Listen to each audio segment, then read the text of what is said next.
तालाब के पार एक छोटा सा मोहल्ला था। वहां रहती थी गीता, जो पढ़ाई में बहुत तेज थी। उसकी सहेली रीना हमेशा कहती, तू तो बस किताबों में रहे, असली जिंदगी यहां है। गीता हर रात दिया जलाकर पढ़ती।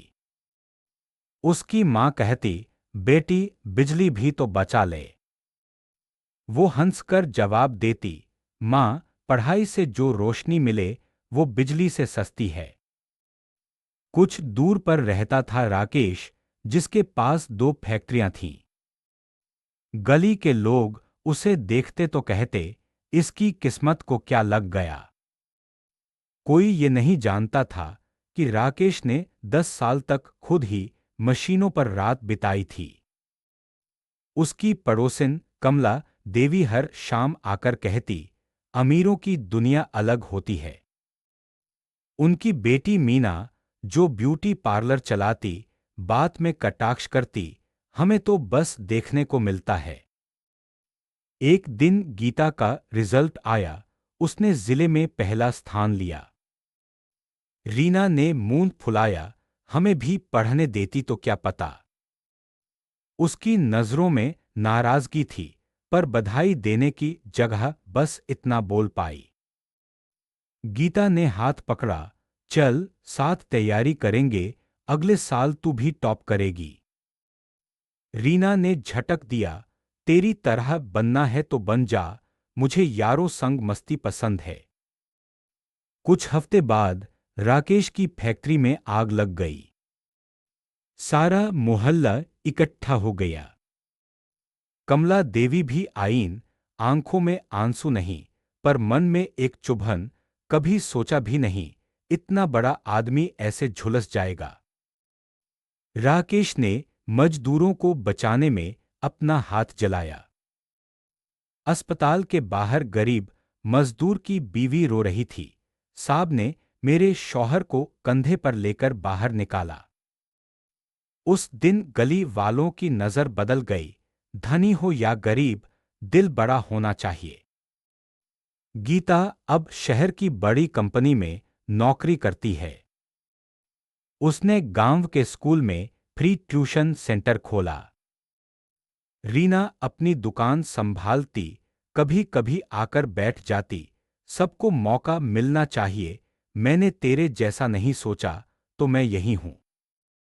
एक बार एक विधवा महिला सुमन, जो सखी समूह चलाती है, मिलने आई। उसने कहा, लोग कहते हैं तुम्हारे पास सब है, इसलिए तुम्हारी जिंदगी आसान है। गीता ने चाय का कप बढ़ाया, दीदी आसान शब्द हम बहुत बोल लेते हैं, पर असल में हर रात डर लगता है कि कहीं कमी न रह जाए। सुमन ने जवाब दिया, मेरे पति गुजरे तब लोगों ने कहा, अब यह बेचारी क्या करेगी। मैंने भी सोचा, फिर याद आया कि जीना तो खुद ही है। वो दोनों मिलकर औरतों को एम्ब्रॉयडरी का काम सिखाती हैं।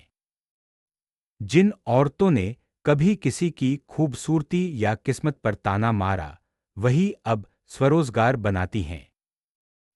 एक शाम छोटे बच्चे मैदान में खेल रहे थे।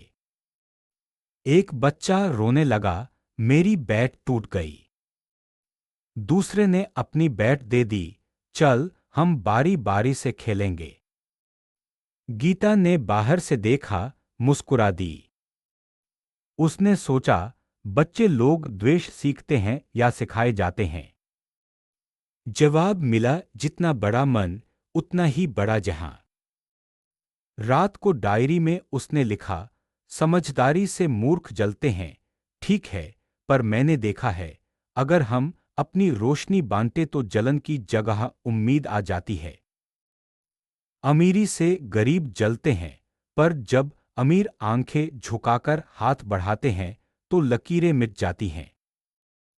सुंदर को असुंदर जलता है, पर सुंदर दिल जब सरल हो तो दिखता ही नहीं कौन कम और कौन ज्यादा है।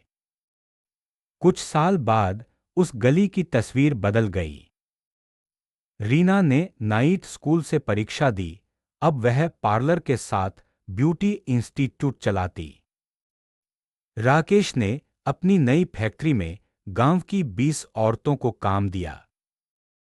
सुमन के समूह से बना ब्रांड विदेशों में बिकता है। और गीता, वो अब भी रात को दिया जलाती है। बस अब उसके साथ गांव के बच्चे भी बैठते हैं। कोई पूछे तो वो कहती, जलना तो तय है, चाहे दिया हो या दिल, फैसला हमें करना है कि रोशनी बांटनी है या धुआं। सारांश। ईर्ष्या दूसरे की रोशनी बुझाने की कोशिश है। समझदारी यह है कि अपनी लो जलाकर रास्ता रोशन करे। धन, सौंदर्य या विद्या, कोई भी उपहार हो, जब तक हम उसे बांटे तब तक वो डर को जन्म देता है।